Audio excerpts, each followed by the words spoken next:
Chapter number 12, securitized debt instrument. The name of the regulation here is SEBI, issue and listing of securitized debt instrument and security receipt regulation 2008. बहुत ही आसान सा regulation है, कोई परेशान नहीं करता है. इसके दो पार्ट हो जाते हैं. सिक्योरिटाइज डेट इंस्ट्रूमेंट जो हमारे मेन बुक में दे रखा है, सिक्योरिटी रिसीट जो थोड़ा सा हमने एडिशनल टॉपिक के अंदर पढ़ लिया. पहले आ रहे हैं सिक्योरिटाइज डेट इंस्ट्रूमेंट के अंदर. सबसे पहले structure of securitise debt instrument. Structure की बात करते हैं सिक्योरिटाइज डेट इंस्ट्रूमेंट में, तो उसका पूरा स्ट्रक्चर कैसे होता है. सबसे पहले कोई भी एक बैंक जिसको हम यहाँ पर कहते हैं ओरिजिनेटर, एनबीएफसी, फाइनेंशियल इंस्टीट्यूशन, उसने कोई भी लोन दिया है किसी भी व्यक्ति को, उसको लोन दे दिया है और उससे बदले में जो उसका असेट था, कोई एक asset, it could be a commercial property, it could be a residential property, it could even be in certain cases credit card limit.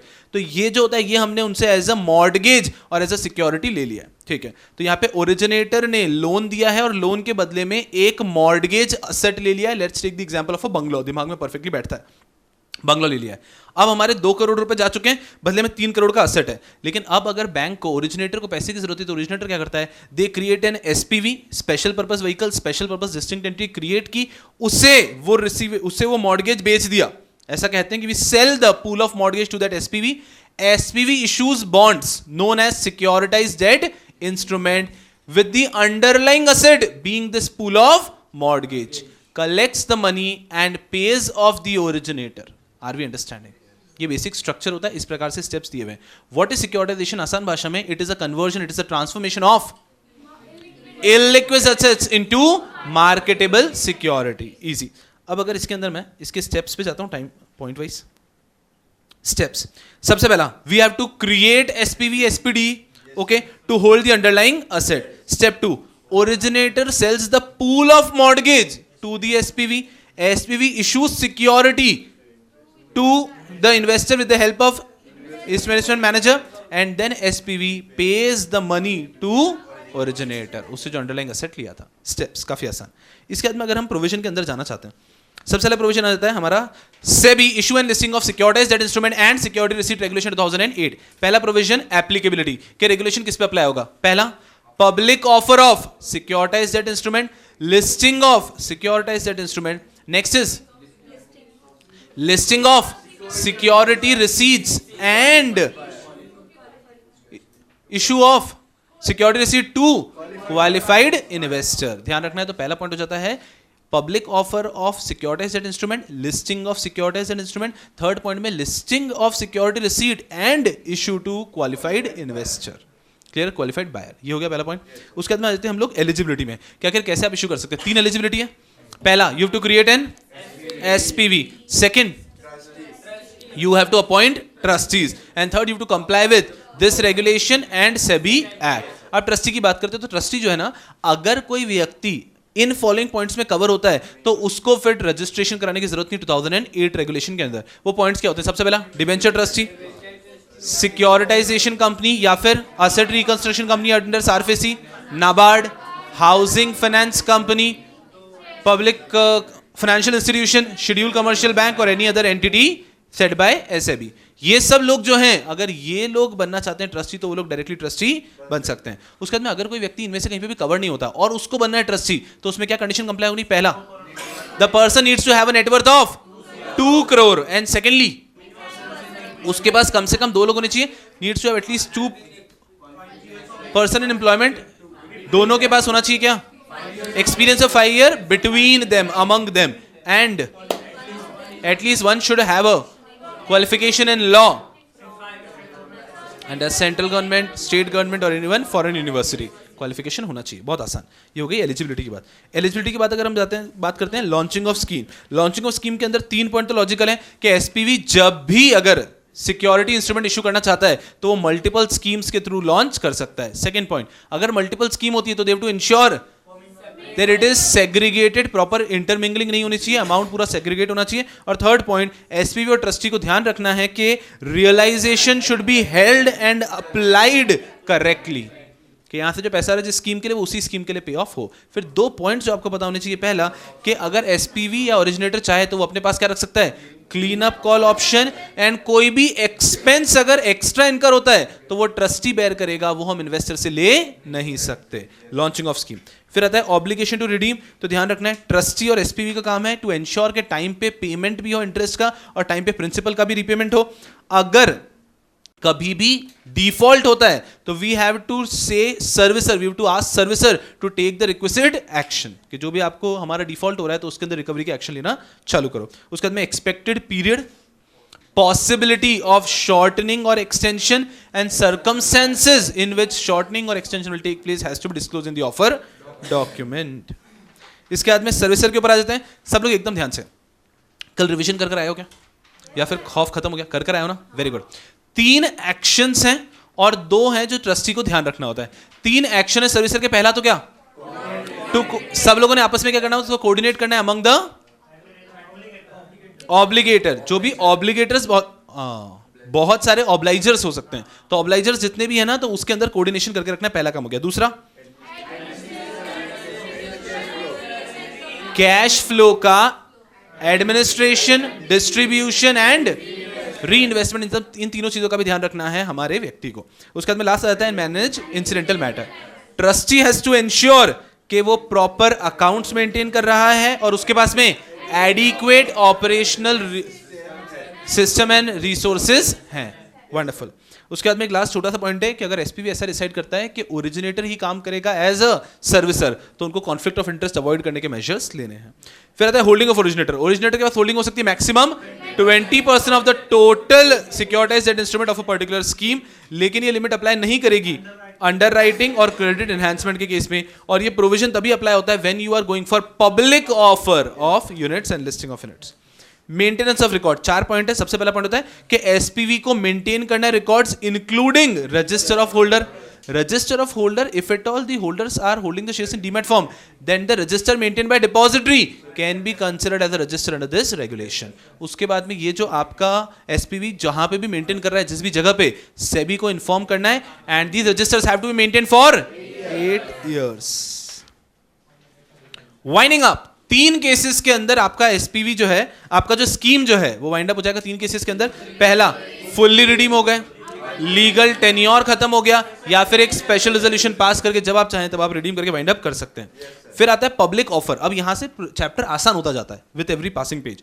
Public offer. Public offer का यहां पे मतलब इतना सा हो जाता है कि हमारे लिए इस रेगुलेशन ने कह दिया है कि कभी भी अगर एक साल में 50 और मोर सिक्योरिटीज का आपने ऑफर कर दिया है किसी को, तो that will be termed as a public offer. फिर उन्होंने कंसेप्ट भी समझाने की कि पब्लिक ऑफर होता क्या है. हम अगर कभी ऐसा कहते हैं, कोई भी इंस्ट्रूमेंट किसी को ऑफर करते हैं और सिर्फ वही व्यक्ति उसको एक्सेप्ट कर सकता है, तो ये पब्लिक ऑफर नहीं होता है. ये एक डोमेस्टिक अफेयर होता है of the giver and receiver, ऐसा इश्यूअर एंड द रिसीवर. फिर submission of filing of offer document हमने पढ़ा, बहुत आसान था कि भैया जो एसपीवी या ट्रस्टी है उनको ड्राफ्ट ऑफर डॉक्यूमेंट देना है सेबी को to invite any changes. It has to be given 15 days before opening of the issue. ये बहुत अलग है. 15 days before opening of the issue हमको उनको देना है. वो उनको अगर कोई भी चेंजेस है तो वो चेंजेस हमको सजेस्ट कर सकते हैं. वो चेंजेस इनकॉर्पोरेट करने के बाद हम फाइनल ऑफर डॉक्यूमेंट की एक कॉपी सेबी के पास भी फाइल करेंगे और एक कॉपी हम फाइल करेंगे स्टॉक एक्सचेंज के पास, इन्वेस्टर के पास. एकदम easy. Minimum filing fees has to be paid along with the draft offer document and remaining filing fees has to be paid within 7 days from the date of closure of the issue. Next topic आता है हमारा arrangement with depository for dematerialization share. तो यहां पर एक provision यहीं पे cover हो जाता है कि आपको ध्यान रखना होता है कि जब आप ड्राफ्ट ऑफर डॉक्यूमेंट फाइल करेंगे उसके भी पहले आपने एक अग्रीमेंट कर लेना है डिपॉजिटरी के साथ for those people who want to hold shares in demat form. तो यहां पर ऐसा लिखा है कि आप ऑप्शन देते हैं सिक्योरिटाइज्ड डेट इंस्ट्रूमेंट.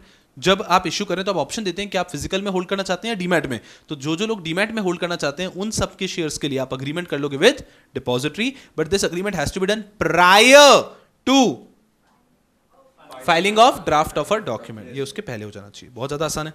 आसान से और आसान चैप्टर होता जाता है. क्रेडिट रेटिंग लेनी है आपको मिनिमम 2 क्रेडिटिंग एजेंसी से, लेकिन अगर आपने ज्यादा से ली और अनएक्सेप्टेबल रेटिंग है वो भी आपको डिस्क्लोज करनी पड़ेगी. Offer period maximum 30 days. Minimum two यहां पे नहीं पढ़ते हम लोग, यहां पे हम सिर्फ उसको बोलते हैं. ये हम आगे पढ़ते हैं जहां पे हम पढ़ेंगे पब्लिक इशू होता है. तो साथ में पढ़ा तो कंफ्यूजन क्या होगा कि अगर प्राइवेट प्लेसमेंट किया तो वो लिमिट नहीं आती है ना, तो अपन जनरल प्रोविजन के अंदर वो बात नहीं कर सकते. तो हम लोग बात कर रहे हैं जनरल प्रोविजन में कि ऑफर पीरियड होगा मैक्सिमम 30 days का. फिर आता है मिनिमम सब्सक्रिप्शन, या फिर अगर आपका स्टॉक एक्सचेंज पे लिस्टिंग एप्लीकेशन रिजेक्ट हो जाती है तो आपको क्या करना है, आपको रिफंड कर देना है और आप कुछ भी अलॉटमेंट नहीं कर सकते. Prohibition of misstatement in the offer document. Offer document कुछ भी गलत होता है तो आप वहां पे नहीं दे सकते. ना तो उसमें कुछ फॉल्स मिसलीडिंग होना चाहिए, ना ही कोई मटेरियल इंफॉर्मेशन ओमिट होनी चाहिए. आप जब जब रिवीजन करते हो तो आज के बाद क्या करेंगे, ये बात मन में बोलना बस, ना तो कुछ झूठा होना चाहिए ना ही कुछ छूटा होना चाहिए। ऐसे अगर आप किसी के सामने बोलोगे तो इज्जत करना बंद कर देगा, हाँ कम कर देगा। तो मन में तो क्या, ना तो कुछ झूठा और मुंह से निकलना चाहिए, there has to be nothing, there has to be no false statement and no misstatement in the offer document and no material information must have been omitted. तो मन में जो सोचना है सोचो, बट अब आज के बाद झूठा और छूटा बोलेंगे नहीं, बोलेंगे वाला करेक्ट टेंडेंसी। बहुत आसान हो जाता है। ओवर सब्सक्रिप्शन, आप यू कैन नॉट रिटेन, वो 1% वाला कोई प्रोविजन ही नहीं है, आपका कुछ भी ओवर सब्सक्रिप्शन हुआ you can not retain the amount. Allotment, demat में है तो विद इन 5 days में आपको करना है फ्रॉम क्लोजर, और अगर आप फिजिकल हैं तो डिस्पैच हो जाना चाहिए within 8 days from closure. और अगर नहीं कर पाए तो 15% पर एनम का आप पे इंटरेस्ट लगेगा। हाईलाइट कर रखा है 15%, वेरी गुड। चलो फिर आता है listing of securitized debt instrument. Mandatory listing, listing अनिवार्य है, उसके लिए एप्लीकेशन देना होगा स्टॉक एक्सचेंज को, लिस्टिंग अग्रीमेंट करना होगा स्टॉक एक्सचेंज के साथ में हर एक कंपनी को, और अगर 2015 के पहले का है तो 2015 में एलओडीआर आने के बाद में एक और बार लिस्टिंग अग्रीमेंट एंटर करना पड़ेगा। Minimum public offering for listing, यहां पे मैंने अच्छे से पढ़ा था कि अगर आप पब्लिक इशू कर रहे हैं, प्राइवेट प्लेसमेंट कर रहे हैं, तो कुछ प्रोविजन तो सेम है कि आपको क्रेडिट रेटिंग लेनी ही है, लिस्टिंग करानी ही है, ठीक है। लेकिन अगर आप पब्लिक ऑफर कर रहे हैं तो आपको एक चीज ध्यान रखना है कि आपने जब न्यूज़पेपर एडवर्टाइजमेंट दिया है और उसके साथ में आपको मिनिमम 2 days के लिए ऑफर पीरियड को ओपन रखना है। तो ये 2 चीजें एडिशनल रिक्वायरमेंट आ जाती है। और जब आप प्राइवेट प्लेसमेंट करें तो एक एडिशनल रिक्वायरमेंट है कि आपको एक पर्टिकुलर्स ऑफ लिस्टिंग पर्टिकुलर्स करके एक इन्फॉर्मेशन जो पूरी स्टॉक एक्सचेंज को देनी है, बिकॉज आप प्राइवेट प्लेसमेंट किया ना आपने पहले, तो आपको इतना सब कुछ पता नहीं था, आपने सारा डिस्क्लोजर दिया नहीं था, तो आपको लिस्टिंग पर्टिकुलर स्टॉक एक्सचेंज के पास देना है जो अपनी वेबसाइट पर उसको पब्लिश करके रखते हैं। उसके बाद में कुछ लिखा ही नहीं है। कंटिन्यूस लिस्टिंग अग्रीमेंट, तो अगर कोई और भी कंडीशन है तो वो भी कंप्लाई करेंगे। Trading of securitized debt instrument, कि सिक्योरिटाइज्ड डेट इंस्ट्रूमेंट की ट्रेडिंग कैसी होगी, जैसे सेबी बोलता है वैसी होगी। और यहां पर चैप्टर हो जाता है खत्म। अरे don't you think this is the easiest chapter? Chapter 10 को देख के हम बोलते हैं सबसे आसान है, ये तो उससे भी आसान चैप्टर है, बस क्योंकि इन्होंने उस कंसेप्ट को पूरा रखा नहीं। अदरवाइज सिक्योरिटाइजेशन बहुत भारी कंसेप्ट हो सकता है, बट पहले अगर कंसेप्ट समझ में आ गया तो फिर एग्जाम लुकआउट से प्रोविजन तो डैम इजी है ना। क्लियर है यारों? Without wasting any time let's go towards the additional topic, और यहीं पे खत्म कर देते हैं उसको। एडिशनल टॉपिक में हमने बात की है about security receipt. Security receipt की सबसे पहले आती है एलिजिबिलिटी। एलिजिबिलिटी 3 पॉइंट, क्या?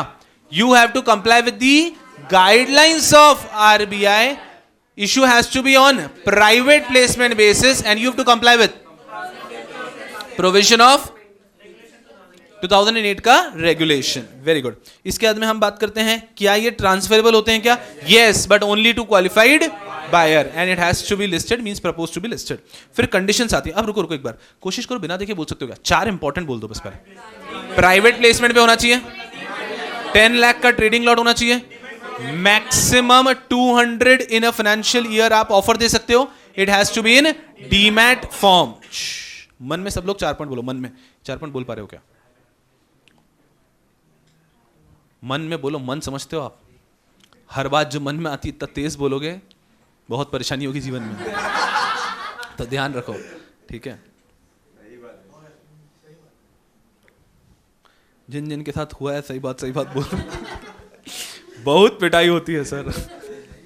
चलो क्लियर एकदम? बहुत ज्यादा आसान है भाई, प्राइवेट प्लेसमेंट बेसिस पे करना है हमको। 200 वाली लिमिट बोल दो, 10 लाख वाली लिमिट बोल दो, डीमैट बोल दो, ठीक है? 5 डिस्क्लोजर वाले पॉइंट है।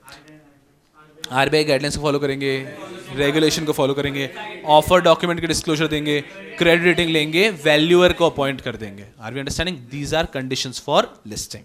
Dam very easy. उसके बाद में आता है हमारा ऑफर डॉक्यूमेंट। ऑफर डॉक्यूमेंट में आपको सारे डिस्क्लोजर देने, जो आरबीआई ने बताया है वो भी, और जो 2008 रेगुलेशन में है वो भी। ये जो हमारा ऑफर डॉक्यूमेंट है ये स्टॉक एक्सचेंज की वेबसाइट पर अवेलेबल फॉर डाउनलोड होना चाहिए। ट्रेडिंग ऑफ सिक्योरिटी रिसीट, बिल्कुल ट्रेडिंग होगी जैसे सेबी बताएगा उसकी कंडीशंस के हिसाब से होगी। ट्रेडिंग लॉट 10 लाख रुपीस होगा, और अगर आप ओटीसी करते हैं, ओवर द काउंटर ट्रांजैक्शन करते हैं, then you have to report it to stock exchange. As easy as that, and this chapter is over here. Are we understanding? क्या बात है भगवान, सारे चैप्टर ऐसे हो तो मजा ही आ जाए, ठीक है? So that will be all.